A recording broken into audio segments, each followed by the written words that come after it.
بسم اللہ الرحمن الرحیم۔ السلام علیکم، آپ دیکھ رہے ہیں الف نیوز اور میں ہوں آپ کے ساتھ ماجد علی۔ شامل کرتے ہیں پاکستان اور دنیا بھر سے ون لائن ہیڈ لائنز۔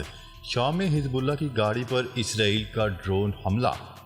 اسرائیلی فوج نے شام میں لبنان کی سرحد کے قریب ایک چلتی گاڑی کو ڈرون حملے سے تباہ کر دیا، جس میں سوار دونوں افراد موقع پر ہی جام حق ہو گئے۔ عالمی خبرساں ادارے کی رپورٹ کے مطابق سیرین آبزرویٹری فار ہیومن رائٹس نے دعویٰ کیا ہے کہ اس گاڑی میں حزب اللہ کے 2 کمانڈر سوار تھے جو ڈرون حملے میں جام حق ہو گئے۔ اسرائیلی فوج کے ترجمان کا کہنا تھا کہ شام اور لبنان سمیت ہر اس علاقے میں حزب اللہ اور حماس کے جنگجوؤں کو نشانہ بنائیں جو اسرائیلیوں کے قتل اور اس کی منصوبہ بندی میں ملوث ہیں۔ نیتن یاہو نے بین گوئر کو اسرائیلی جنگی کابینہ میں شامل کرنے کی منظوری دے دی۔ اسرائیلی خبرساں ادارے کی رپورٹ کے مطابق منگل کے روز انکشاف کیا گیا کہ ایک طویل بحث کے بعد اسرائیلی وزیر اعظم نیتن یاہو نے خفیہ طور پر قومی سلامتی کے وزیر بین گوئر کی منی سیکیورٹی کونسل میں جنگ کے انتظامات کے لیے شمولیت کی منظوری دے دی۔ بین گوئر کے قریبی ذرائع کے مطابق نیتن یاہو نے درخواست کی ہے کہ توثیق خفیہ اور غیر اعلانیہ رہے۔ ذمہ داران نے یہ بھی اشارہ دیا ہے کہ جنگ کے انتظامات کے لیے منی سیکیورٹی کونسل بعض اوقات غیر رسمی طور پر ملاقات کرتی ہے۔ بین گوئر کے قریبی لوگوں کے مطابق انہیں نیتن یاہو کے دفتر سے سیکیورٹی کے مباحثوں میں وزراء کی شرکت کے حوالے سے مضحکہ خیز رد عمل موصول ہونا شروع ہو گیا تھا، جس کی وجہ سے وزیر قومی سلامتی نے کابینہ میں شامل کیے جانے کی اپنی درخواست پر اصرار کیا۔ تاہم نیتن یاہو کے دفتر کے ذرائع نے ان الزامات کی تردید کی ہے۔ ہم ثالثی کی کوششوں کی کامیابی اور معاہدے تک پہنچنے کے لیے تیار ہیں، حماس نے بڑا پیغام جاری کر دیا۔ غزہ کی پٹی پر 9 ماہ سے جاری اسرائیلی جنگ کو روکنے کے لیے معاہدے تک پہنچنے کے لیے جاری مذاکراتی کوششوں کے درمیان حماس نے اس معاملے کے حوالے سے نئی بات کی ہے۔ حماس کے ترجمان طاہا نے زور دے کر کہا ہے کہ جنگ بندی کی کوششوں کی ناکامی کی ذمہ داری اسرائیل کے ساتھ امریکی انتظامیہ پر بھی عائد ہوتی ہے۔ انہوں نے العربیہ کو ایک بیان میں اس بات پر زور دیا کہ حماس ثالثی کی کوششوں کی کامیابی کے لیے کھلی ہے کیونکہ یہ فلسطینی عوام کے مسائل کی خدمت کرتی ہے۔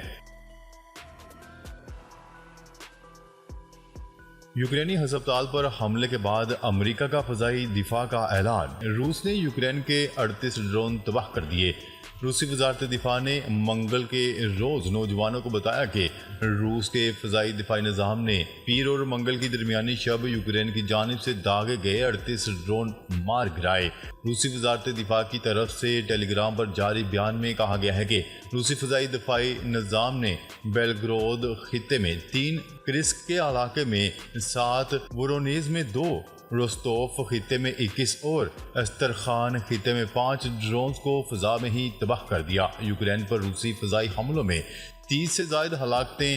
جرمن چانسلر کی یوکرین جنگ میں ملوث نہ ہونے کی ضمانت۔ روس کے سرحدی علاقے بیلگرود میں گزشتہ 24 گھنٹوں کے دوران یوکرین کے فضائی حملوں میں کم از کم 4 افراد ہلاک بھی ہوئے۔ یورپی ملک نے روس کو ناقابل تسخیر قرار دے دیا۔ روس یوکرین تنازع کے بعد یورپی ممالک ماسکو کے خلاف ہیں، لیکن ایک یورپی ملک کے وزیر اعظم نے روس کو ناقابل تسخیر قرار دے دیا۔ غیر ملکی میڈیا کی رپورٹ کے مطابق ایک انٹرویو میں ہنگری کے وزیر اعظم کا کہنا تھا کہ یوکرین کے تنازع میں فوجی طاقت کا توازن روس کے حق میں اتنا ہے کہ میدان جنگ میں اس کی شکست ناقابل فہم ہے۔ ہنگری کے وزیر اعظم، جنہوں نے گزشتہ ہفتے روس کا دورہ کیا تھا، جس پر مغرب بالخصوص یورپی یونین شدید ناراض ہے، لیکن ہنگری کے وزیر اعظم کا کہنا تھا کہ یہ سفر ان کے امن مشن کا حصہ تھا اور کیف کا دورہ بھی اسی تناظر میں تھا۔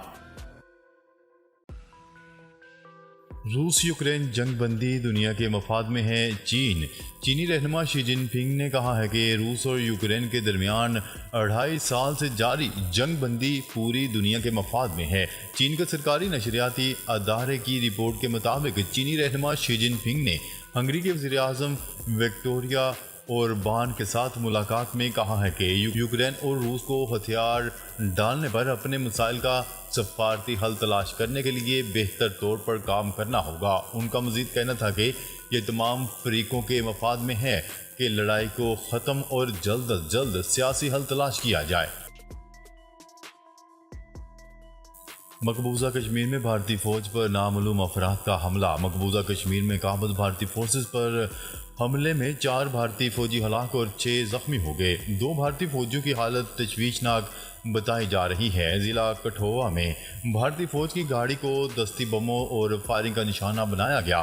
علاوہ ازیں سری نگر سے کشمیر میڈیا سروس کی رپورٹ کے مطابق ضلع کلگام میں شہید کشمیری نوجوانوں کی تعداد 6 ہو گئی۔ بھارتی فوج کے محاصرے اور تلاشی کی آڑ میں آپریشن کیا گیا۔ آپریشن کے دوران بھارتی فوج نے ایک مکان پر کیمیائی مواد پھینکا۔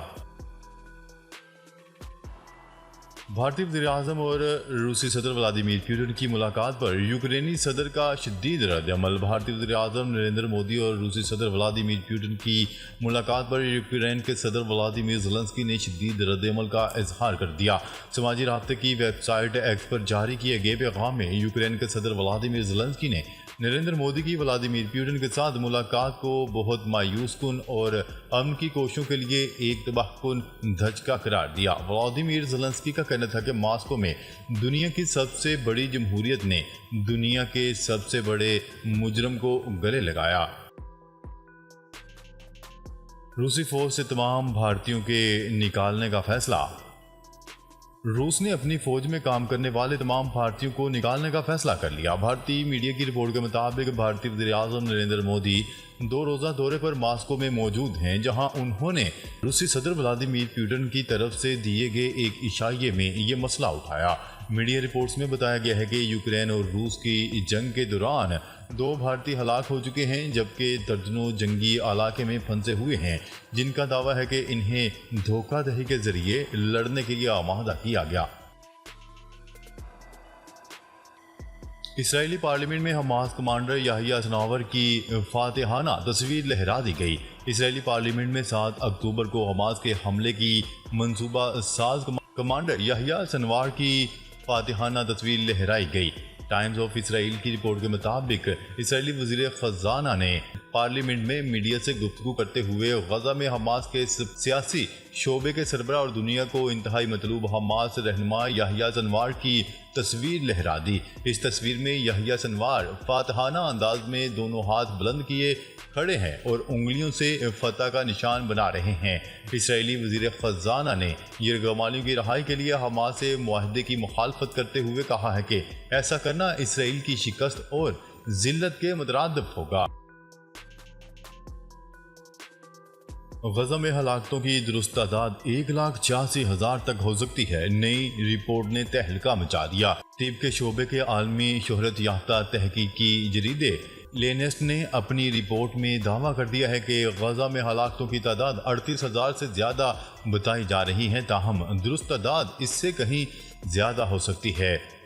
لینسٹ کی تحقیقی رپورٹ کے مطابق غزہ میں مجموعی آبادی 23 لاکھ ہے، جس میں 8% آبادی جنگ کا ایندھن بن چکی ہے، جس میں بڑی تعداد خواتین اور معصوم بچوں کی ہے۔ تحقیقاتی رپورٹ میں کہا گیا ہے کہ غزہ میں ہلاکتوں کی تعداد 38,200 سے زیادہ ہے، تاہم خوراکی تقسیم کے نیٹ ورکس اور دیگر اہم انفراسٹرکچر کی وسیع تباہی کی وجہ سے اموات کی حقیقی تعداد بہت زیادہ ہو سکتی ہے۔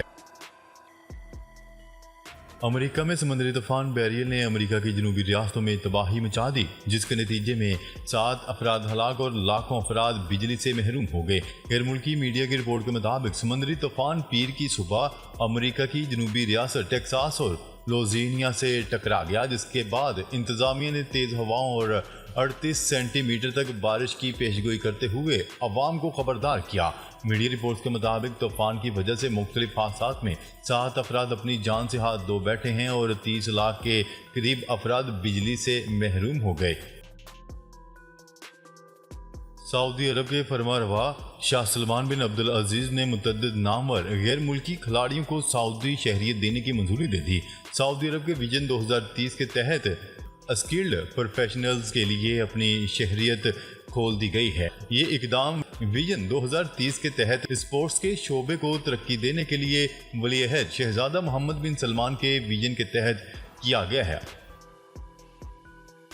ISI کو شہریوں کی فون کال سننے یا ٹریس کرنے کی اجازت۔ وفاقی حکومت کی طرف سے ISI کو شہریوں کی فون کال سننے یا ٹریس کرنے کی منظوری دے دی گئی۔ ذرائع کے مطابق وفاقی کابینہ نے فیصلے کی سمری کی منظوری سرکولیشن کے ذریعے دی ہے۔ سمری کے مطابق فیصلہ قومی سلامتی کے مفاد میں کسی جرم کے خدشے کے پیش نظر کیا گیا ہے۔ ناظرین، اب تک کے لیے اتنا ہی۔ مزید خبریں لے کر بہت جلد آپ کی خدمت میں حاضر ہوں گے۔ تب تک کے لیے اپنا خیال رکھیے گا۔ اللہ نگہبان۔